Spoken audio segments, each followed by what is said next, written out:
방송일 3회차입니다. 다들 잘 지내셨나요? 네, 잘 지냈습니다. 네. 저도 잘 지냈습니다. 저도 네. 뭐 잘 지냈습니다. 여러 가지 핫한 이슈들 있지 않았나요? 없었나요? 아, 한국에요? 많았죠. 네, 한국이요. 지금, 정말 많았죠. 네. 지금 어떤 전반적인 걸 네, 말씀하시는 네. 건가요? 네.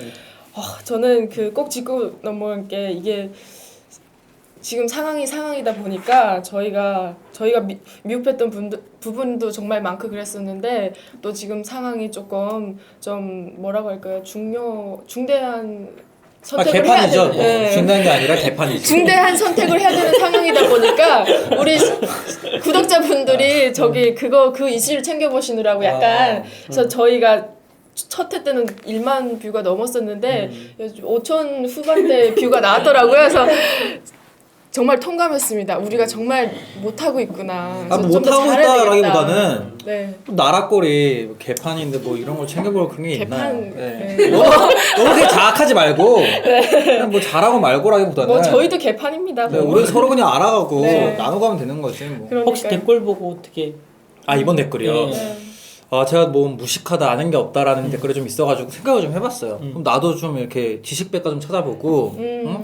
블로그 좀 찾아봐가지고 이렇게 빼곡하게 적어와서 나도 좀 전문적으로 말을 해볼까라는 생각을 했는데 그러면 뭐 제가 나올 이유가 없죠. 그렇죠. 그러면 뭐 각본 써가지고 배우 쓰는 거랑 다름이 없으니까 저는 그걸 좀 정리를 해보기로 해서 제 생각을 좀 하루 전에 정리를 해보고 이제 좀 더 제 생각을 좀 더 이렇게 논리정연하게 말을 해보자라는 생각이 있었지. 그래도 아직까지 그렇게 욕을 많이 먹었지만 뭘 찾아와가지고 지식을 말해줘 전달해주는 역할은 하지 말자 이렇게 생각을 했어요. 그게 맞아요. 네. 저희 프로그램이 그러니까 다른 지상파나 뭐 케이블 프로그램도 북한 관련된 게 많은데 시청자분들이 저희 걸 봐주시는 이유가 대본대로 움직이지 않고 저희의 생각을 바로바로 그냥 뱉어내는 거니까 많이 봐주시잖아요. 저 이런 마인드로 저희는 앞으로 쭉 가도록 하겠습니다. 좀 북한 이런 게 아니라 뭐 반문화 뭐 이런 거면 제가 또 지식이 있는데 반문화. 네, 반문화 어떻게 뭐 할로윈 이성 즐기셨나요? 이런 거. 요즘 좀 바빠가지고 아. 지난해는 또 이렇게 대구가 핫하더라고요. 그래서 대구까지 내려갔어요. 또 차 타고 친구랑. 대구에 어떤 게 핫한 거죠? 뭐 많은 게 있죠. 여기 19금 달아져 있나요? 달아져 있으면 다음에 얘기를 거기까지. 네. 네. 어떠셨나요? 저도 댓글 보고 많은 적극적인 참여와 그리고 이런 다큐멘터리를 보면서 아직도 확실히 시청자분들이 우리한테 기대하는 게 바가 크구나. 그리고 우리의 프로그램에 대해서 다시 한번 얘기하고 싶은 우리는 배우고 나누는 주제인데 이게 그걸 넘어서 아직까지도 계속 이렇게 그런 많은 기대를 하고 있구나라는 생각 때문에 솔직히 부담감이 좀 없지 않아 컸어요. 그리고 이게 지금 2회차인데 2회차 지금 오늘부터 3회인데 오늘 3회차죠. 3회인데 약간은 자유로운 분위기 속에서 하는 게 우리 모토인데 모토를 이뤄가지 않는다는 생각이 그냥 들어가지고 저는 또 시청자분도 이해가 되더라고요. 왜냐하면 우리가 처음에 시작할 때 그렇게 이렇게 공지사항을 올렸잖아요. 우리는 이제 조금 어려운 주제, 뭐 중급 주제 난이도를 다루겠다라고 했는데 뭐 또 너무 기초 지식이 없으면 또 배우고 싶을 수도 있잖아요. 그쵸. 그러니까 저희는 조금 말을 하고 싶은 게 저희도 이제 아는 걸 말하고 이제 또 시청자분들께서도 저에게 알려주시고 이제 서로 이렇게 배워가면 이렇게 배우는 게 아니라 사실 이렇게 배우는 것도 좋을 것 같아요. 맞습니다. 네. 그런 부분을 맞아요. 봐주시면 저도 좋을 것 같아요. 댓글 보니까 퀄리티가 상당합니다. 그리고 일단은 길어요. 그러니까 정말 댓글을 다 일일이 읽다 보니까 굉장히 책을 한 권 읽는 느낌이었고 너무 좋더라고요. 그래서 또 진짜 다양한 좋았어요? 졸았던 것 같은데 세일링 솔직히 해야 되는데 아니 제가 실시간으로 댓글을 체크하고 있는데요. 보면서 정말 느꼈던 게 뭐냐면 시청자분들이 정말 저에게 많은 기대를 주시는구나. 근데 저희가 좀 아직 또 중국어 나오나요? 그러니까 좀 아직 부족해서 좀 기대치에 못 미치는 부분도 있고 한데 그럼에도 기대를 해주시고 자꾸 이렇게 발전을 해라 이렇게 약간 뭐라고 할까요? 채찍질을 하시는 것 같아서 많이 아팠어요? 조금 아프기도 하면서 그래도 또 이렇게 그런 사랑의 매 같은 댓글들이 있어야 또 저희가 발전하잖아요. 부모 같은 심정으로 달아주시는 댓글들인 것 같아요. 내 새끼 잘 되라 해서 빨리 이렇게 뭔가 가르쳐주시고 이렇게 지적해주시는 저희 엄마는 같은데. 매질은 안 했는데 여기는 매질을 좀 하시는 부모들이 저는 한국 오기 전까지 맞았어요. 근데 이게 왠지 네. 방송용 멘트 같아가지고 진정성이 안 느껴지는데 아니 진짜 저는 정말 그랬어요. 그러니까 처음에는 저희가 이게 공지사항에도 조금 이렇게 좀 자유스러운 분위기니까 그런 걸 참고해달라고 이렇게 올렸었는데 너무 많은 이제 저희가 전문적인 그런 부분에서 떨어진다라는 지식이 떨어진다라는 이 부분이 있어가지고 아마 우리 그 처음에는 우리가 전문가도 아닌데 그럴 수 있지 이런 생각이 들다가 사실 우리가 난이도가 중급이기도 하고 그리고 우리 프로그램 모토 자체가 시사에 좀 가깝기도 한데 너무 그거에 좀 미치지 못했지 않아 퀄리티가. 그래서 떨고 있나요 저 지금? 네, 그래서 그런 생각이 들고 하다 보니까 아까 말씀드렸던 것처럼 그런 생각이 들었어요. 그래서 저희 뭐 공부합니다 계속. 오늘 주제도 좀 어려운 건가요? 오늘 주제 어렵습니다. 역시 무겁고 어려운데 그래도 재밌게 한번 가보도록 하겠습니다. 지난 주보다 난 것 같아요. 네, 제가 오늘- 경영학이지만 이건 약간 경제 느낌이네요. 오늘 윤 선배님 되게 물 만나셨어요. 물 만난 건 아니에요. 아닌가요? 물 만난 건 아니고 수영장에 발 담근 정도인데. 근데 이제 그래도 제가 교양으로는 좀 많이 들었거든요. 경제도 관심이 많고 이제 그럼 네. 제가 20대니까 맞아 결혼할 나이는 멀었지만 이제 네. 돈도 벌어야 되잖아요. 그런 부분에 요즘에 제가 막 청약 통장도 만들고 요즘에 은행도 많이 다니고 있어요. 그래서 경제에 관심을 많이 가지다 보니까 네. 좀 흥미롭네요. 그렇죠. 경제 나왔는데 오늘의 주제는 남북한의 경제 차이입니다. 그래서 오늘 또 경영학을 전공하신 분과 나도 또 경영학이에요. 오! 근데 이게 경영학이라 그러면 네. 경제를 많이 알 거라고 생각하는데 그렇지도 않잖아요. 그렇죠? 그렇죠. 경제를 그렇게 많이 배우진 않아요. 그래요? 근데 그 너무 겸손하신 발언 일반 수준 대중보다 좀 그래도 공부 좀 하지 않을까라는 생각 들어요. 사람마다 다른데 자부심을 가져요. 아. 저희가 그렇게 무식하신가요? 자, 그러면 오늘 남북한 경제 차이에 대해서 본격적으로 얘기를 해보자고요. 그러니까 이 주제를 선택한 이유가 이제 그거죠. 북한 전문 매체 데일리 NK가 북한에서 주민들 사이에서 이제는 사회주의 뭐 계획 경제 체제가 무너진 지가 오래고 이건 정말 옛말이고 이제는 뭐 북한의 경제보다는 뭐 생산이라고 해야 될까요? 생산 라인들이 아예 경제 장마당의 동향을 파악해서 경제 타산서를 작성하고 그거에 맞춰서 그러니까 소비자들의 그런 뭐라고 할까요? 필요에 따라서 생산하는 그런 모양새를 보이고 있다고 해요. 그래서 그런 기사를 내었기 때문에 저희가 이런 걸로 해서 한번 얘기를 해보면 어떨까 싶어가지고 주제를 잡았죠 저희가. 네, 맞습니다. 네, 그래서 두 분이서 오늘 정말 화끈한 토론 부탁드리겠습니다. 혹시 희철 씨는 뭐 일단은 전 남북한 경제 두각에 앞서 혹시 한국은 자본주의고 북한은 그래도 사회주의를 표방하고 있는데 자본주의에 대해서 혹시 아시는 거 있나요? 그러니까 기본적으로 생각을 해보면 자본주의, 사회주의, 뭐 공산주의라고 비교를 해야 되나요? 자본주의, 공산주의? 그렇게 비교를 하면 딱 드는 생각은 그거죠. 그냥 공산주의는 그러니까 우리 친구들끼리 얘기하건 공산주의는 얘가 아무리 일을 열심히 하고 얘가 아무리 농땡이를 쳐도 돈은 똑같이 받는다. 그래서 불공평하다. 우리 입장에서는 기본적인 입장에서는. 하지만 자본주의는 내가 열심히 하면 잘 먹고 잘 살고 50평 살고 얘가 뭐 농땡이 치면 20평 살고 그런 게 자본주의다라고. 그게 제일 조금 무식해 보일 수도 있는데 그게 좀 심플한 정의인 것 같아요. 저는 딱 이 정도로만 생각을 하고 있어요.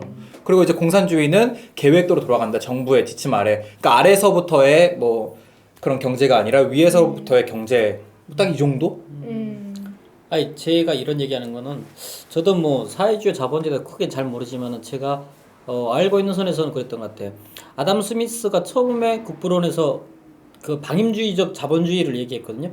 그게 1930년대 대공황 일어나기 전에까지는 그게 통용되다가 공황이 일어나면서 케인즈의 수정 자본주의가 다시 등장하게 되죠. 맞아, 한계를 느끼게 네, 되는 근데 거예요. 이게 그 아담 스미스 자본주의 같은 경우에는 국가 개입을 하지 마라. 시장에 그 보이지 않는 큰 손에 맡겨가지고 돌아가게 해라 해가지고 실질적으로 그렇게 방임했더니 결과적으로는 독점 자본주의가 생겨가지고 결국에는 거품이 생긴 거죠. 왜냐하면 이 제품이 좋다고 생각하면 무한정 만들어내다 보니까 그게 팔리지 않고 결국에는 다 버리는 현상까지 생기다 보니까 그래서 케인즈가 수정 자본주의를 내놨고 수정 자본주의는 국가의 개입이 어느 정도 들어가가지고 복지라는 부분을 넣은 거예요. 그러니까 너무 빈격차가 너무 심하다. 이거는 정부가 개입해가지고 지나치게 그 독점한 자본에 대해서는 일반인들에게 어느 정도 가난한 사람 돌려줘야 된다고 해가지고 나왔거든요. 그게 지금의 대부분 나라들의 경제 취지 아닌가요? 아니죠. 여기에 또 1970년대 신자유주의? 오일 서킷도 생겨요. 그러면서 맞아요. 오일 서킷 때문에 결국에는 이것도 아니다 해가지고 신자유주의가 등장하고 실질적으로 80년대 그거에 대해서 적극적으로 얘기하긴 한데 그게 제일 앞장섰던 게 월드뱅크하고 IMF거든요. 그러니까 이게 금융이 중심되고 신자본주의에 대해서 그러니까 정부의 개입을 어느 정도 그러니까 작은 정부 그 세계 경제라고 외치면서 정부의 개입을 좀 축소시켰거든요. 그게 지금 현재 모델이 됐고 결국에는 그게 대한민국의 IMF에도 어느 정도 영향을 줬어요. 그러니까 1989년. 네, 그러니까 그런 부분이 있었고 지금 그러니까 왜냐면 이 얘기를 하는 이유가 어느 정도 기초적인 맥락에 들어가서 우리가 지금 얘기를 나눠야 된다 생각 들어서 하는 얘기거든요. 사회주의 같은 경우에는 막스의 자본론을 시작해가지고 막스 레닌이 그 사회주의를 했고 1930년대에 사회주의 가장 핫했던 이유가 대공황인 때 러시아는 공황이 아니었어요. 그 이유 중에 하나 계획경제였거든요. 계획경제가 그때 그 위기를 타개하는 약간은 그러니까 다른 경제 시스템을 운영하다 보니까 전 세계가 자본주의 세상 국가들에서 러시아는 어떻게 돼서 공황이 일어나는지를 공부하면서 그게 핫하게 뜨면서 그게 전 세계에서 약간 사회주의 붐을 일기하는 하나의 원동력이 되게 됐어요. 나 필기 좀 할게요. 이 얘기 하는 이유가 어느 정도 얘는 시청자분들 자꾸 전문성 요구하니까 전문적인 건 어느 정도도 우리가 공유해야 된다고 생각이 들어가지고 그러면서 우리나라 그리고 막스 자본론의 5단계 설에서 자본주의 다음에 사회주의 가독이 겹쳐서 공산주의를 간다 하거든요. 그러니까 아까 얘기한 것처럼 공산주의는 평등이라고 하는데 이게 이 이론은 어찌 보면 초대 기독교에서 나온 거거든요. 그러니까 같이 우리가 벌어가지고 n분의 나누자라는 취지에서 선한 취지에서 나온 건데 이게 그 권력을 가진 이 독재자들 이 양반들 이렇게 프롤레타리아 독재라고 하죠. 이게 독재로 그거를 자기 이익한테 귀결시키다 그러니까 받아들이다 보니까 어찌 보면 다르게 오독이 됐는데 그러면서 이게 사회주의로 가다가 70년대 들어오면서 오일 쇼크 일어나면서 이때 사회주의가 여러 개를 파생되거든요. 중국은 흉묘백묘하면서 시스템은 사회주의 시스템에다가 경제는 자본주의를 받아들여요. 베트남도 여기에서만 도이 모이라고 해가지고 베트남도 사회주의 시스템에다가 자본주의를 이식하거든요. 근데 이러다 보니까 실질적으로 사회주의 시스템이라고 하는 나라가 유일하게 지금 살아남은 게 중국하고 베트남하고 북한인데 북한은 완전 고립된 사회주의고 북한도 살아남았다고 할 수가 있을까요? 아직까지는 사회주의를 표방하고 있으니까 그게 살아남았다고 하는 게 죽지는 않은 거예요. 그러니까 죽었다는 거는 결국에는 그게 자본주의 이식했을 때 완전 러시아는 80년대 말 90년대 초에는 완전 그 사회주의는 안 된다고 선언하고 그냥 자본주의 받아들인 거잖아. 그래 러시아로 바뀐 거잖아. 이렇게 했을 때 완전 죽은 거지. 근데 이게 옳다 그르다라는 문제로 넘어갈 수는 없죠. 요 얘기는 옳다 그러다가 아니라 지금 과정을 얘기하는 네. 그러면서 중국 같은 경우에는 사회주의 몸통에다가 자본주의 이식하고 베트남도 사회주의 몸통에다가 자본주의 이식한 거예요. 지금 어찌 보면 우리가 유럽을 가장 선진 모델이라고 보는 이유 중에 하나가 뭐냐면 자본주의 독일 같은 경우는 자본주의 몸에다가 사회주의 부분 일정한 부분 요소를 받아들였어. 그게 복지국가인 거예요. 무료교육, 그다음 무상치료. 이거는 사회주의가 외쳤던 건데 자본주의 받아들였다는 거죠. 이 정도는 우리가 알고 짚고 넘어가야 될 부분이어가지고 얘기하고 우리가 남북한의 경제에 대해서 한번 제대로 한번 얘기해보자는 거죠. 저는 지금 강의를 듣는 줄 알았어요. 좀 완전 집중해가지고 들었는데. 네. 저도 지금 녹음하고 있었어요. 여기.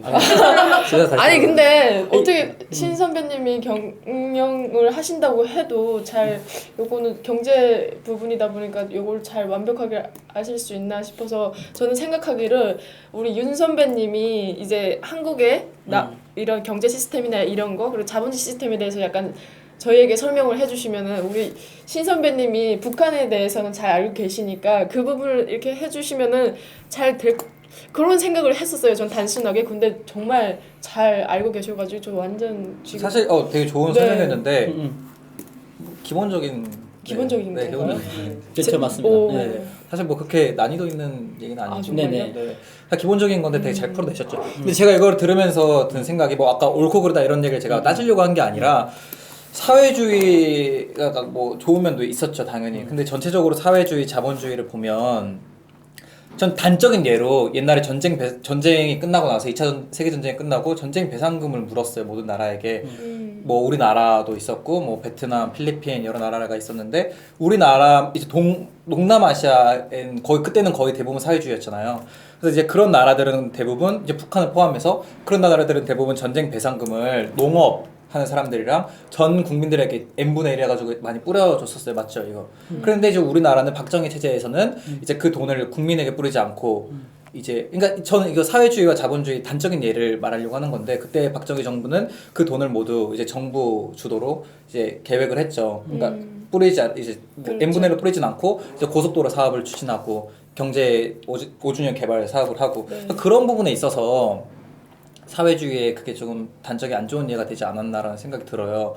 그러니까 모든 사람에게 이제 공평하게 나누자라는 입장에서만 보면 그래서 근데 그냥 단적인 예죠. 그러니까 제가 그래서 근데 단적인 예라고 제가 알고 표현했는데 있기로는 그거를 정부 주도로 그거 경제를 펴온 게 아니라 재벌들한테 그걸 준 거죠. 그래가지고 현대가 고속도로를 냈고 맞아요. 예, 네. 뭐 반도체도 삼성이 뛰고 이게 기업한테다 그 돈을 받아서 대기업하니까 독점하게끔 기업한테다 준 거고 북한 같은 경우는 그게 기업이 없으니까 국가가 그 계획 경제를 해가지고 북한도 유럽에서 많은 보상을 받았어요. 그러다 보니까 60년대, 70년대 초까지는 북한이 한국보다 되게 잘 살았어요. 이유는 필리핀도 우리나라보다 잘 살았고 베트남도 남한보다 잘 살았고. 그러니까 그게 뭐, 그러니까 저는 제가 개인적인 그 좁은 소견으로는, 그러니까 위기 때 그리고 체가 바닥일 때, 나는 어떤 생각이냐면 어렸을 때 어린이들은 엄마가 얘가 어떻게 할지에 대해서 잘 모르니까 엄마는 다 하나하나 가르쳐줘요. 그리고 어느 정도 중학생, 고등학생 되면은 서서히 걔 손을 놔줘요. 그리고 고등학교 나오고 대학 들어가면 엄마는 걔 손에서 벗어나요.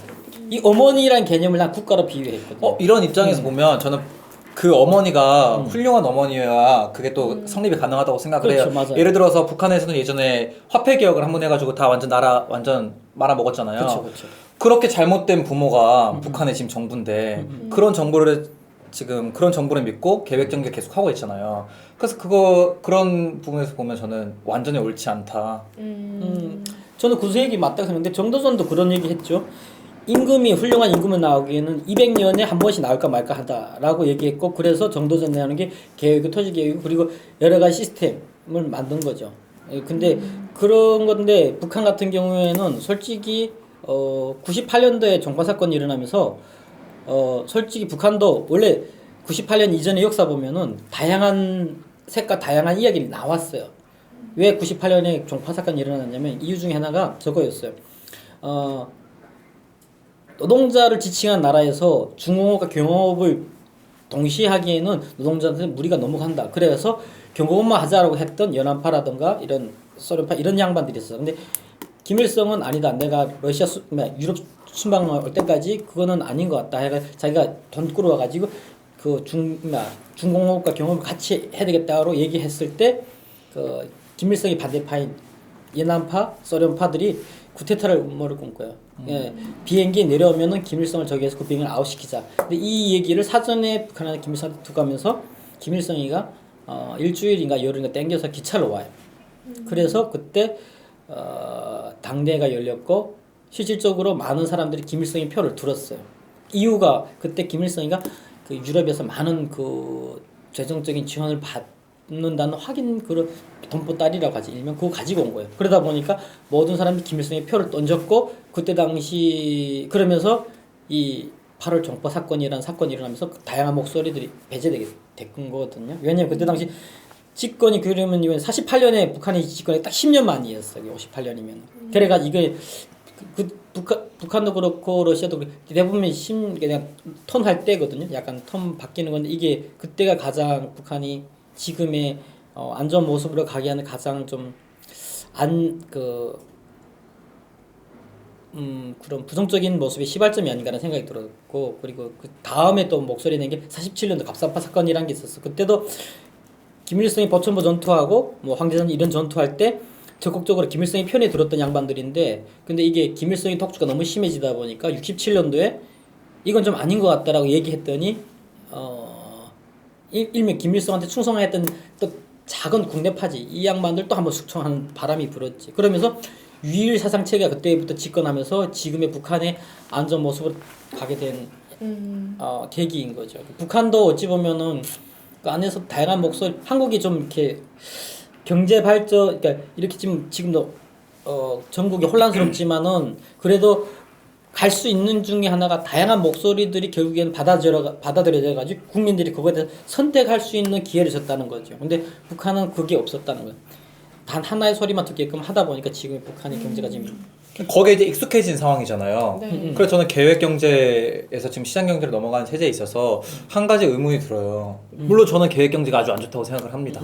그런 사회주의 입각에서 한 계획 경제도 안 좋다고 생각을 하는데 지금 그런 학습 능력이 없다고 하면 제가 너무 차별적인 발언인가? 네. 아무튼 아니, 괜찮아요. 저는 사실 북한 주민들이 되게 무지하다고 생각을 해요. 근데 북한 주민들의 잘못은 아니고 네, 많은 뭐 원인들이 있었겠죠. 근데 그런 분들에게 지금 갑자기 시장 체제로 급격하게 넘어가고 있잖아요. 점진적인 발전이 아니라 발전이라고 하기도 좀 그렇고 그 나라에서 아무튼 점진적인 개혁이 아니라 지금 급진적인 개혁으로 시장성으로 넘어가고 있는데 네. 그런 무지한 국민들에게 계획 경제를 갑자기 포기하고 시장주의로 넘어가자는 거는 국민들이 포기하자는 게 아닌가라는 생각도 들어요. 만약에 그렇게 급진적으로 넘어가면 지금 돈주라고 하죠.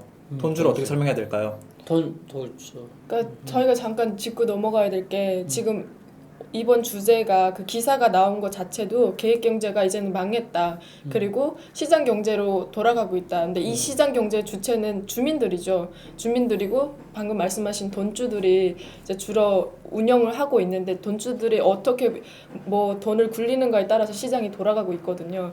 그러니까 시장이라는 게 정말 북한에서는 큰 역할을 하고 있어요.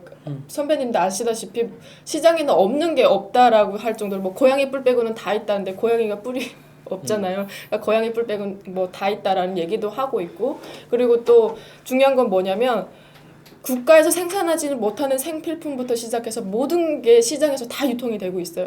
그러니까 주민들도 그렇고 그래서 앞서 말씀드린 것처럼 이제는 공산 라인에서 일하는 그런 간부들조차도 장마당의 동향을 파악하고 그리고 거기서부터 뭐 이런 어떻게 해야 될까요? 그 뭐라고 해야 될까? 공장의 그런 제품들 고장난 것들이 이런 그러니까 설비들도 이제 자체적으로 생산이 안 되니까 그걸 시장을 통해서 다 받아들이고 있대요.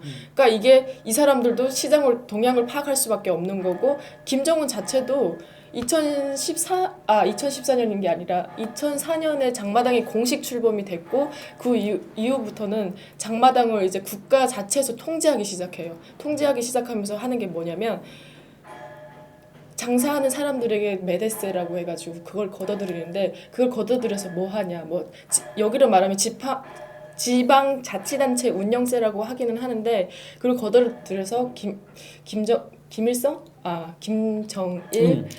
김정은이죠 지금. 근데 김정일 후반 때부터 그거를 걷어들여서 지금 독재 자금으로 이용하고 있다라는 거죠. 그러니까 계획 경제는 망하고 지금 시장을 통해서 이제는 독재 자금을 마련할 만큼 그 시장 경제 그런 뭐라고 할까요? 이런 게 커졌다. 생태계.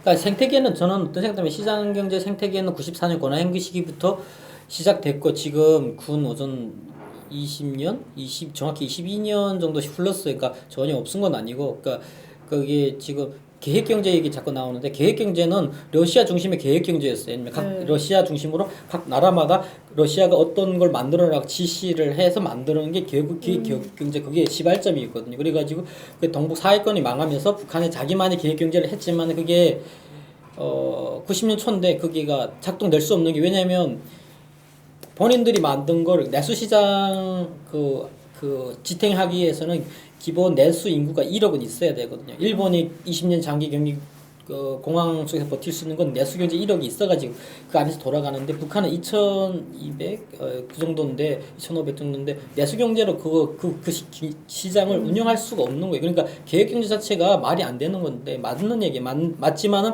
계획 경제를 표방하고 있는 것 중에 하나가 그게 사회주의 기본적인 어느 정도 그게 그 정체성이라고 하니까 네, 지금 표방하고 있는 거 그렇다고 지금 시장 경제에서 지금 자꾸 논의가 되고 있는데 솔직히 지금 북한 주민들이 장마당이 없으면 먹고 할 수 없다고 얘기하는 거거든. 그리고 장마당에도 지금 북한 보면 5개 등급이 있어요. 아까 길거리에 있는 자파 형식으로 그냥 도로에 그냥 쌓여 있는 자파 형식으로 있는 그 장마당이 있고 그 다음 장마당이 약간 이렇게 천막이 씌워져 있는 장마당이 그 다음 단계고 그 다음 단계 장마당은 돔으로 되어 있는 장마당이고 그 다음 단계가 상점으로 된 장마당이고 그 다음 단계가 외국인들만 전용으로 하는 약간 그게 북한에도 장마당에도 등급이 있거든요.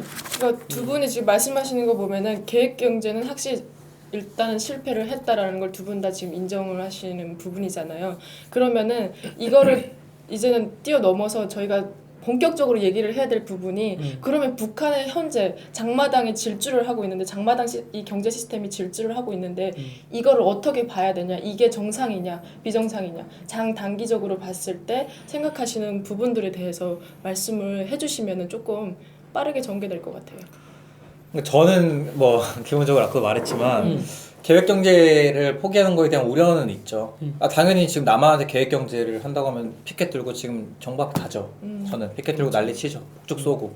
그런데 이제 북한이라고 한정을 하니까 좀 우려가 되는 부분이죠. 그때 또 말을 했지만 북한 사람들은 뭐 시키는 거에만 해서 정체성 교육을 시켜야 한다라고 말을 할 정도로 심각한 부분이었는데 그런 부분에 있어서 갑자기 자본주의를 뭐 들여와서 뭐 시장에서 니네가 알아서 돈 벌어먹고 해라 라고 하면 그렇게 기본 지식도 없고 남한테 이제 지시받는 거 익숙한 사람들이 잘 헤쳐나갈 수 있을까, 그 험난한 자본 사회에서.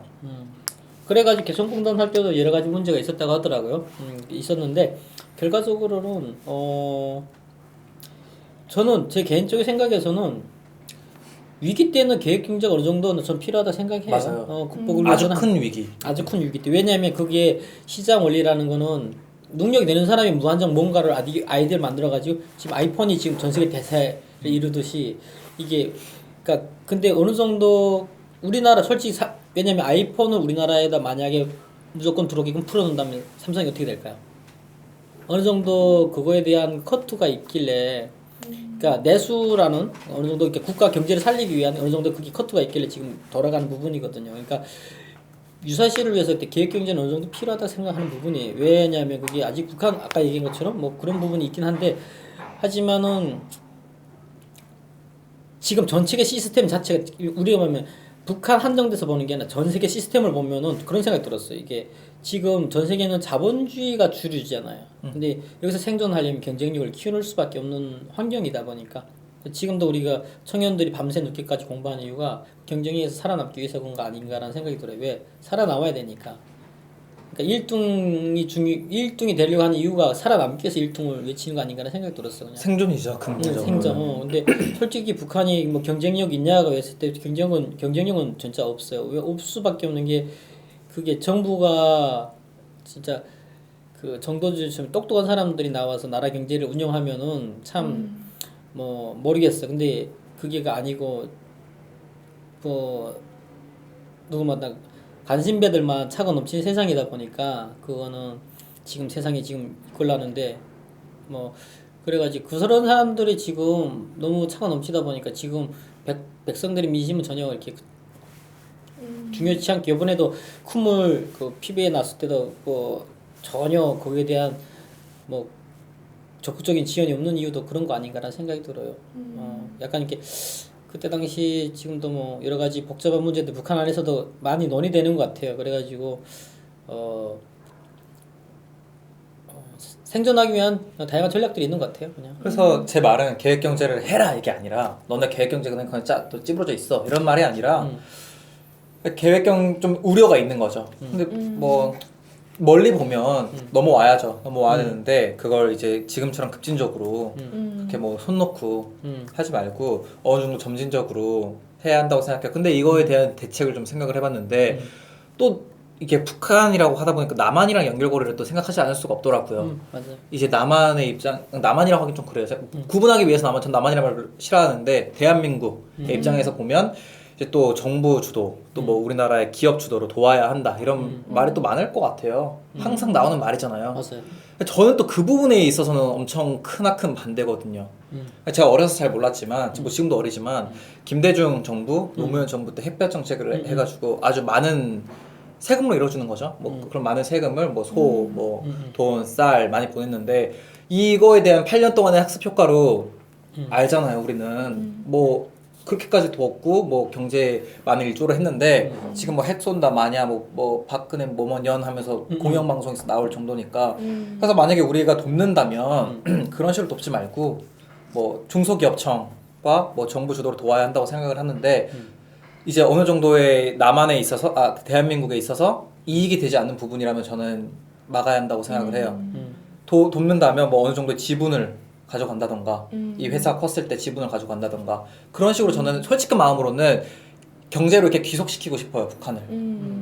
뭐 이렇게 말하면 아니 좀 좋은 얘기예요. 그래가지고 경제 특구를 만들었던 이유가 어찌 보면은 그게 개성공단이요 뭐 황해도요 그 라진선봉이 했던 이유가 북한의 전략은 그런 것 같아요. 점진적인 게 중국 같은 전략인 거죠. 중국 같은 전략이 뭐냐면 몸통은 사회주의고 자기 정치권은 정치적 기득권은 다 누리고 자본주의에 대한 또 돈에 대한 부도 다 같이 누리는. 그러니까 뭐 했던 게 풍묘병묘 전략 쓰면서 가장 했던 게 거기서 정치나 정책에 대해서 토달지 말라. 그 대신 경제는 니네들 먹고 살게끔 자본주의를 뭐 하든 강제치 않겠다라고 목 대통령이 얘기했고 뭐 그때 김일성 되게 노발대발했죠. 그 사회주의를 버렸다고 했는데 근데 결과적으로는 그걸 20-30년 지켜본 입장에서는 괜찮은 거예요. 그래가지고 지금 라진선봉 개성공단 뭐 이렇게 황해도 신의주 막 하고 있는데 그게 하나가 경험이 없으니까 그러니까 이번에 개성공단도 그렇고 뭐 저기 금강산도 그렇고 들리는 얘기는 이제 개성공단도 저걸 할 얘기라 하더라고요. 그러니까 북한이 직접 운영할 계획이라고 하더라고요. 그러니까 이게 공식은 아니고 지금 그런 얘기 나오고 저기 금강산도 지금 그걸 뭐 원래 그렇게 하면 자본주의에서 그렇게 하면 안 되잖아요. 이게 지금 자체가 법에 대한 개념, 북한의 법, 사회주의 법과 자본주의 법과 이게 생각의 차이가 너무나 다른 거예요. 의식적인 부분에서. 그러다 보면 계속 충돌이 생기는 부분인데 참 어디서부터 손봐고 어디서부터 이렇게 교류를 해야 될지 난감한 부분이 많죠. 그러니까 이게 이렇게 비교하는 게 맞을지는 모르겠지만 지금 북한의 장마당 경제가 커지다 보니까 어떤 그런 향상이 일어나고 있냐면 약간 자본주의 사회에서 일어나고 있는 문제들이 일어나고 있어요. 빈부격차, 고도의 빈부격차가 일어나고 있고 뭐 재벌의 독주와 비슷하듯이 북한에서도 돈주들의 독주가 생겨나고 있고 그런 상황을 보이고 있는데 그러니까 윤 선배님 말씀하신 것도 이런 상황들이 과연 안전하냐 이거를 좀 잡아주는 게 필요하지 않냐 그런 안전성에 대한 문제고 신 선배님도 그거는 좀 잡아줄 필요가 있다라고 하는데 지금 보면은 약간 북한 주민들이 뭐 이런 자본이나 경제 이런 거에 대해서 무지하지만 어쨌든 장마당 요거를 그런 질서를 구축해 나가는 걸 보면은 그런 모습을 보면은 약간 과거의 자유방임주의와 비슷한 향상을 띠고 있어요. 소비자들의 그런 니즈에 따라서 생필품이 다 생산이 되고 가격이나 이런 게 다 책정이 되고 그러니까 서로가 알아서 책정을 하는 거예요. 정부에서 가격을 책정해 주는 게 아니에요. 옛날처럼. 그렇게 자연스럽게 지금 흘러가고 있다. 그래서 윤 선배님이 계속 말씀하시는 거는 이게 과연 이렇게 해서 북한이 뭐 안전적으로 발전을 할 수 있는 거냐. 그래서 제가 네. 우리나라에서 주도로 발을 좀 들이자, 발을 좀 담그자라는 입장인데 발을 좀 어차피 통일을 위해서 우리 지금 통일을 위해서 가고 있는 과정이라면 그렇게 말했잖아요. 그냥 무상으로 돕는 게 아니라 옛날 햇볕 정책처럼 무상으로 그냥 다 퍼주고 뭐 사랑해 북한 이런 게 아니라 지분을 갖고 오자고요. 우리도 이제 이익 없으면 금전적인 이익이 없으면 안 해라는 입장으로 갔으면 좋겠어요. 저는 우리나라가. 그래서 저는 뭐 무조건 도와줘야 한다는 입장은 전 전혀 아니거든요. 사실 저도 그래요. 지금 현재 자체처럼 뭐 개성공단이나 금강산을 강강을 폐쇄한 이유처럼 지금 뭐 이렇게 우리가 관광을 가거나 이런 것들이 독재 운영 자금으로 이용이 된다면은 지금 현 상태라면은 사실은 저도 뭐 들어가서 우리가 어떻게 자본을 투자하고 뭐 이런 거에 대해서는 저도 반대하는 입장이긴 한데 저는 자본주의의 힘으로 조금 씨를 말렸으면 좋겠다는 생각이 있어요. 장기적으로 봤을 때. 그래서 어떤 어떤 기업을 조금 후원한다고 하면 이제 계속 지분을 계속 갖고 와서 조금씩 늘려가서 이제 갖고 오고 이제 기속시키고 나만의 기속시키고 이게 되게 좋은 방법인 것 같아요. 아무것도 없는 지금 배경지시 없는 입장에서 말을 하는 거예요. 이게 굉장히... 물론 법 같은 것도 많겠죠. 하지만 이제 더 이상은 무상으로 도와서는 안 된다. 하지만 지금 저는 개입은 해야 된다. 중소기업청 정부 주도로 대기업 주도로 도와야 한다. 시장으로 가는 과정에 있어서. 그러니까 제 생각은 그래요. 뭐냐면 그거예요. 이게 정말 저는 좋은 방법이라고 생각해요. 이제 윤 선배님도 이제 신 선배님도 말씀을 하시면 될 것 같은데 제 생각은 그래요. 이게 정말 좋은 방법이고 이게 주민들이 자본력을 갖고 이게 개방화가 되고 이게 개화가 되면서 자체적인 힘을 갖게 되고 이런 게 굉장히 좋다고 생각해요, 저는.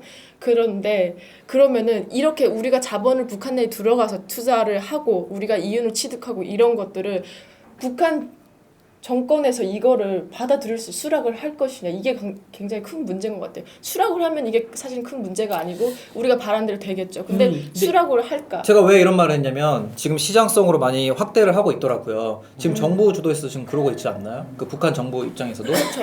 왜냐하면 대외 개방을 하려고 하잖아요.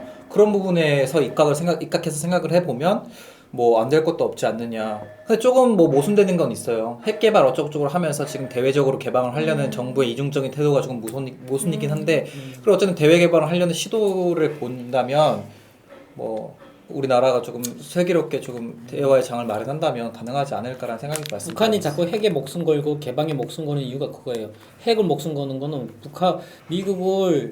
미국을 그 설득하기 위한 카드로 쓰는 거예요. 그리고 그 이유 중에 하나가 정상국가를 인정받아가지고 대외적인 정상적인 무역을 하고 싶은 거예요. 정상적인 국가를 인정받아가지고 그거예요. 근데 미국 입장에서는 북한을 지금까지 별로 국가를 인정 안 했는데 지금 와서 인정한다는 것도 뭐 핵을 가지고 위협한다고 인정하는 것도 웃음꼴인 거고. 예, 그러니까 그 지금 자꾸 그 말레이시아에서 외교 자꾸 이렇게 뭐 만나고 하지만은 이제 북한의 카드는 옛날 초창기 94년도 카터가 갔을 때는 북한의 카드가 어떤 카드인지 잘 몰랐어요. 근데 이제는 그 카드가 한정되는 게 보여요. 그리고 그 전략도 보이고 하니까 미국의 입장에서는 그게 급한 게 없는 거예요. 그러니까 인내 전술이라 그냥 이렇게 그냥 이렇게 피말리는 전략이라 해야 되나? 북한 정부가 그냥 서서히 조여가지고 그냥 이렇게 벌써 망하게 한다는 그런 전략인데 북한의 입장에서도 또 그렇다고 답답한 거지. 근데 이 틈에 제일 힘든 게 국민들이라는 거지, 백성들이라는 거지. 태도가 제일 모순적이에요. 사실 초등학생이 지금 성인한테 가가지고 칼 들고 와가지고 나 이거 500원짜리 노트 5,000원에 사가 이런 느낌이에요. 저는 솔직히 우스운 거고 모순적인 거죠. 근데 그거를 어떤 생각 드냐면 모순적인 게 뭐 한두 가지 아니지만 그러니까 그 시스템이라는 게 그래서 무섭다는 생각이 들어요. 그 시스템 안에 들어가면은 나의 행동이 지극히 정상이라고 생각하는 거예요. 이 시스템 안에 들어가면 이 프로그램의 그 룰과 시스템이 있어요. 이 시스템 안에서 이 룰을 따르는 게 지금 지극히 정상이라고 생각하거든요. 근데 바깥에서 봤을 때는 우리가 또 지극히 정상적이지 않을 수도 있어요. 또 3자에 봤을 때 그러니까 이게 또 북한 사회에서 살고 온 나로서는 북한의 행동이 어느 정도 이해되는 부분이 있어요. 왜? 그 사회 안에서 그 만들어진 문화와 시스템이라는 게 깨고 나왔을 때만이 보이지 그 안에 있을 땐 절대로 안 보여요. 내가 지금 대한민국에 왔고, 근데 문제는 내가 대한민국에 왔지만은 작년, 재작년에 미국에 갈 일이 있어요. 미국에 가서 또 대한민국 한반도 문제를 볼 수 있는 기회가 있었거든요. 보니까 이런 시각이 또 있구나라는 또 3자 입장에 또 돼보는 기회가 되면서 남북한의 이렇게 지금 그때 당시 돌아가는 상황이 참 나한테는 되게 또 다른 모습으로 비춰졌어요. 그런 것들이 있는 것 같아요. 그러니까 사람이 항상 이렇게 역지사지라고 반대 입장에서 서보는 게 참 중요하다는 생각이 들었는데 김정은 지금 정권 지금 하는 행태 보면 자꾸 이렇게 정상국가로 가고자 하는 그 전략의 하나 카드로 핵을 자꾸 붙들고 있어서 그게 문제인 거지. 근데 그게가 핵을 포기하면은 지금 이스라엘이나 그쪽에 그 독재자들이 말로처럼 될까봐 지금 그걸 또 놓지도 못, 그렇다고 지고 가지도 못하는 이유 중에 하나인 거고. 예. 그러니까 지금 네. 국제사회가 뭐 이제 비핵화를 이제 추구를 하면서 이제 서서히 압박을 하고 있는, 서서히가 아니고 이제는 완전 강력하게 압박을 하고 있는 거죠. 근데 압박을 하고 있는데 김정은은 아직 확신이 없는 거죠. 자기가 핵을 포기했을 때 내가 이 나라를 지킬 수 있다라는 확신이 없고 하다 보니까 계속 핵을 개발을 하고 핵을 고수를 하려고 하는데 이제는 모든 국제사회가 인식하기로는 자체적으로 이제 대부분 흐름이 그런 것 같아요. 뭐 전체라고는 할 수는 없지만 대부분 흐름이 결국엔 또 너가 북한 정권이 개혁 개방을 하려는 이유는 결국에는 핵을 개발하기 위한 자금을 확보하기 위한 것이 아니냐. 그러니까 이런 대북 제재나 이런 걸 압박을 가해서 서서히 이제 어떻게 정권이 자멸하게 만들어야 된다, 이런 정책인 거잖아요. 근데 저는 그러니까 핵을 안 포기하는 거예요. 그 자멸 그 왜냐면 날 죽이겠다는데 그래 날 죽여주세요. 나 그래 핵 넣을게요라고 안 하니까. 그러니까 제가 이게 말하려는 지금, 건 뭐냐면 약간 북한을 너무 이렇게 지도 궁지에 몰리면 뭐 고양이를 문다 이런 속설도 있잖아요. 근데 그것처럼 결국에는 개혁 개방을 해도 독재 정권은 자멸하게 될 것이고 개혁 개방을 안 하고 핵을 고수해도 이게 외부적인 압박에 의해서 고립 상태에서 자멸을 하게 될 텐데 그럼 김정은이 딜레마에 빠지게 되는 거죠. 그러니까 그러면은 이래도 저래도 나는 자멸인데 그러면은 정말 우리가 쉽게 말하는 그 돌 플러스 I 같은 발상을 해가지고 정말 저돌적인 행동을 할 수 있다 이런 생각이 드는 것 같아요. 그래서 이런 것도 조금 물론 얼마나 많은 인재들이 있고 얼마나 많은 전문가들이 이런 거에 대해서 연구를 하겠어요. 하지만 조금 그런 생각도 살짝 들고 그렇다고 북한을 뭐 풀어줘라 이렇게 두둔하는 건 아닙니다. 저도 뭐 지금 상태에 굉장히 유엔 제재에 굉장히 완전 동참을 하고 있고 엄청 지지를 하고 있는데 갑자기 왜 이렇게 말이 빨라지죠? 아무튼 그렇긴 한데 그러니까 두 분 다 지금 계획 경제에 대해서 그렇게 얘기를 하시고 하는데 그러면은 뭐 지금 담론이 안 나오고 있는 것 같아요. 그러니까 계속 뱅뱅뱅 돌고 있는 게 그러니까 이게 지금 북한 그거였어요. 여기 지금 현 주소예요. 이게 지금 현 주소. 그러니까 지금 우리가 계속 이렇게 돌아가는 게 지금 현재 상황을 우리가 그대로 지금 우리가 지금 3명 아니 2명이서 계속 보여주는 것 같다는 생각이 들었어요. 네. 왜냐면 답이 있는 주제면은 답을 가졌으면은 이미 통일이 됐을 거예요, 북한이. 예, 통일이 됐고 우리가 한반도가 됐으니까 우리가 자꾸 이렇게 꺼내가지고 이렇게 얘기하는 이유는 더 좋은 아이디어와 더 좋은 것들이 나와서 결과적으로는 잘 살자예요. 같이 죽자가 아니라 더 잘 살자인데 어떻게 잘 살지를 끊임없이 고민해 보자죠. 전 시간에 요즘 나눴잖아요. 그러니까 저는 다시 한번 고민해 봤어요. 희철 씨가 기업이 잘 사는 게 지금 우리가 남북한의 경제도 논하는 게 더 잘 살기 위한 건데 기업이 잘 되면은 뭐가 좋을까를 고민해봤어요. 기업이 잘 되면 일단 일자리가 늘 거구나. 취업 걱정 안 하겠구나. 그러면 취업 없다는 거는 그만큼 나라 경제가 좋아지는 거구나. 나라 경제가 좋아진다는 건 우리 삶이 윤택하는 거구나. 윤택은 뭐? 우리가 전 세계적으로 자유롭게 나가도록 결국엔 우리가 옛날처럼 이렇게 뭐 나라 없는 백성 이런 서름은 없을 거잖아요. 그러니까 당당하게 국제 무대에 나가 당당하게 우리가 우리는 코리안 우리는 자랑스러운 코리안이다. 우리는 전쟁 없이 통일했다. 이렇게 무엇이 자랑스럽게 얘기하고자 우리가 지금 이 얘기를 하고 있지 않나 생각이 들어요. 저도 항상 이런 문제를 논할 때 항상 통일이 됐을 때를 가정하고 그 과정을 맞춰보는 언젠가 된다고 생각을 해요. 그리고 이 과정을 맞춰보는 그런 통로에서 있어서 얘기를 하는데 저는 솔직히 말하면 아직까지는 대한민국과 북한은 다른 나라라고 생각을 해요. 휴전이고 실질적으로 91년 유엔 동식 가입했어요. 실질적으로 국제법상으로는 노스코리아, 사우스코리아가 다 2개 나라로 지금 유엔 등재됐고 국제무대는 남북한이 당시에 가는 이유가 둘 다 다른 나라길래 다른 나라 입장으로 가는 거예요. 그래서 내 민족 한민족이라고는 하지만 저는 솔직히 말하면 아직까지는 제가 배워가고 있으니까 아직까지 제가 성숙하지 못한 점을 인정합니다. 근데 이제 언젠가 통일이 됐을 때 저는 그래도 모든 주도가 대한민국이었으면 좋겠다고 생각을 해요. 그리고 대한민국 사람들이 북한 사람들보다 더 많은 혜택이 있었으면 좋겠다고 생각을 해요. 그래가지고 항상 지금 대한민국의 정부와 기업들과 중소기업청들이 북한을 도울 때 항상 뭔가 계속 갖고 왔으면 좋겠어요. 그리고 우리나라 지금 통일이 됐으면 많은 지화자원과 더 많은 기회들이 있잖아요. 근데 지금 대한민국 젊은 사람들이 좀 더 많은 혜택을 받고 좀 더 윤택하게 살았으면 좋겠고 거기에 대해서 이제 이쪽 사람들이 따라와줬으면 좋겠다는 생각을 해서 자꾸 그런 쪽으로 생각을 하는 것 같아요.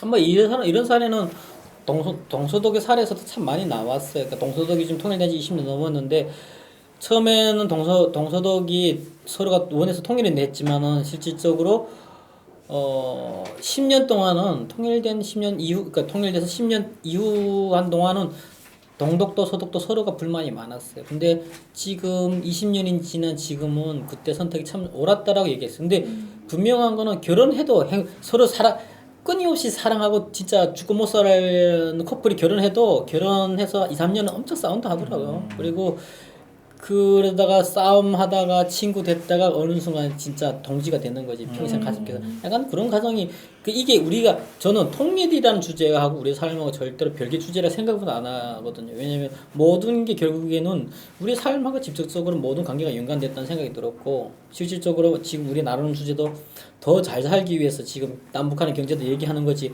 함께 죽자로 이런 얘기를 하는 게 아니라는 생각 들어요. 전쟁 없이 통일하자. 전쟁 없이 우리가 행복하게 잘 살자. 그리고 전쟁의 공포와 이런 거 두려움 없이 우리가 좀 더 나은 세상을 살아보자라는 취지인 거지. 지금 모병제에서 우리가 좀 이렇게 징병제 내가 잘 모르는데 모병제 징병제? 모병제가 지금 우리나라에 지금 모병제 미국은 지금 지금 우리가 징병제 맞아요. 징병제고 네. 미국은 모병제. 그쵸. 자유롭게 내가, 가는 내가 거죠. 여기서 그래 요 부분에서도 지금 미국 같은 방식을 써가지고 우리도 이제는 지금 젊은이들이 군대 가는 거에 대해 되게 부담스러운데 그런 형식으로 바꿔줘도 참 좀 더 나은 삶을 우리가 가야 할 수 있지 않나라는 생각이 들어서 얘기하는 거라는 생각 들어요 저는. 그러니까 전쟁 없이 통일을 해야 된다라는 게 가장 중요한 거고 그게 지금 뭐 현 정부고 과거 정부의 그 국제사회의 그런 뭐 정책이기도 한데 중요한 거는 지금 전 최근에 가장 고민되는 게 그거예요. 그러니까 우리가 어쨌거나 북한은 자멸할 수밖에 없는 상태로 지금 점점 가고 있는데 김정은이 지금 정말 코너에 몰리고 있는 상황이잖아요. 근데 이 사람이 만약에 극단적으로 행동을 하면은 전쟁이 아니더라도 어쨌든 큰 피해를 입을 수 있다라는 거죠. 이게 뭐 나사 하나 빠져가지고 우리 그런 소리 있죠. 삐떠 돌았다 막 이런 거 있는데 나사 하나 빠져가지고 버튼 하나 누르면은 지금 뭐 핵이 날라올 수도 있고 미사일이 날라올 수도 있고 그런 상황이기도 하잖아요. 그 최근에 김정은의 동향을 보니까 김정은이 요즘 폭음과 폭식을 그렇게 하고 있대요. 근데 이게 왜 그렇게 하고 있냐? 언제 자기가 죽을지 모른다는 암살에 대한 두려움 때문에 폭음과 폭식으로 지금 그 스트레스를 풀고 있는 상황이라고 해요. 근데 조선시대 이런 경우에 거의 다 죽지 않나요? 빨리 그쵸? 근데 빨리 죽는데 빨리 죽고 스트레스로. 최후의 발악이라는 게 있잖아요. 근데 그게 두려워가지고 지금 보니까 나날이 지금 체중이 늘고 있고 건강 상태도 안 좋은 것 같고 이런데 이게 정말 진짜 나사 하나 빠져가지고 버튼 하나 누르는 상황이 될까봐 좀 걱정스럽긴 한데. 근데 좀 걱정스러워도 네. 이런 걱정 때문에 우리가 해야 할 거를 그러니까 안 해야 된다고 생각은 하지 않아요. 저도 그거는 맞는데 이런 거에 대해서 요즘은 좀 많이 생각해 보게 되는 것 같아요. 걱정되지 않나요? 누가 암살 안 하나 근데 저 항상 근데- 그런 생각도 해요. 근데 내가 간부면 암살하고 남한으로 오면 얼마나 큰 저는 지위를 갖겠어요. 그런 생각을 해봤어요. 그런 유치한 생각도 해봤는데 근데 왜 아무도 암살하지 않을까? 근데 우리가 지금 잘못 생각했는데 김일성이 죽었을 때 통일되는 줄 알았어 사람들이. 저도 이 생각 많이 해봤어요. 그리고 맞아요. 김정일이 죽었을 때 사람들이 또 한번 맞아요. 김정은이 죽으면은 통일돼요? 그때 2012년이었잖아요. 그러니까 통일돼요? 그러니까. 또 다른 사람이 만들어. 네, 왜 맞아요. 강장님 씨 그런 얘기했어요. 그 양반들이 죽어도 그 시스템이라는 게 그 무섭다는 게 그게 시스템 안에서 누군가는 그거를 대표할 수 있는 사람 만들어진다는 거예요. 그게 그리고 그 시스템 안에서 누군가는 뒤에서 조정하는 사람이 생긴다는 거지. 저는 이 생각도 해봤어요. 북한 주민들이 진짜로 통일을 원할까? 북한 주민들 상당히 원해요. 원해요? 상당히 원하는데 근데 문제는 권력 가진 사람들이 원치 않다는 거예요. 왜냐면 지금 사회주의하고 자본주의하고 결과적으로는 망한 나라들 보면은 제일 제거 대상 1순위가 상위 탑 클래스 1%. 우리만 하면 상위 1%. 그 양반이 가장 숙청의 첫 번째 대상들인 거예요. 그러니까 이 양반들이 그 왜 기득권을 논다는 게 그게 두려운 거지. 백성들, 국민들 같은 게 이판사판이에요. 그러니까 그 사람들은 오히려 두려운 거 없는데 거기에는 그 양반들이 제일 그러니까 독일 사례도 그렇고 다양한 이런 사례들 보면은 항상 그 1%를 제거했고 나머지는 다시 재등용했어요. 그런 부분이 더 많은 이야기 나누고 싶은데 저희가 시간이 벌써 이렇게 벌써 이렇게 됐죠. 오늘만큼 진지하게 해본 적이 사실은 없는 것 같아요. 저 항상 진지는데 그래요? 아니었나 봐요. 오늘 정말 뭐라고 해야 될까 이런 열정이 넘치는 눈빛이었고 굉장히 이렇게 열띤 토론을 해주셨어요. 근데 정말 저희가 이렇게 얘기를 나누다 보면은 흰머리 나시겠어요. 저번에 생각을 자꾸 하다 보면 흰머리가 나신다고 하셨는데 이거 말고도 생각할 일이 많은데 네. 그 승현이가 그 얘기 했다던데 생각이 많은 아이여가 친구가 아니라고 했다는데. 네, 저희가 지금 여기까지 북한의 경제에 대해서 또 남한의 경제 과거 자치에 대해서 좀 이렇게 살펴보면서 얘기를 나눠봤는데요. 또 뭐라고 남겨주실지도 좀 궁금해요. 네. 정말로. 그러니까 이에 대해서도 많이 남겨주시고요. 또 저희가 이번에 3회차에 이런 주제가 마음에 드셨는지 방식이 마음에 드셨는지 이런 것도 남겨주시고 간혹 보니까 이렇게 이런 주제 아이디어로 이렇게 하면 어떻겠냐라는 댓글을 남겨주시는 분들도 계시더라고요. 그래서 이번 주제를 이제 보시고 또 다른 연상되는 주제가 있다면 댓글로 남겨주시고 저희가 그거를 만약에 좋은 아이템이라면 저희가 그걸 해서 준비를 해서 다시 찾아뵙도록 하겠습니다. 오늘 두 분 정말 열띤 토론. 잠시만요. 제가 네. 한마디.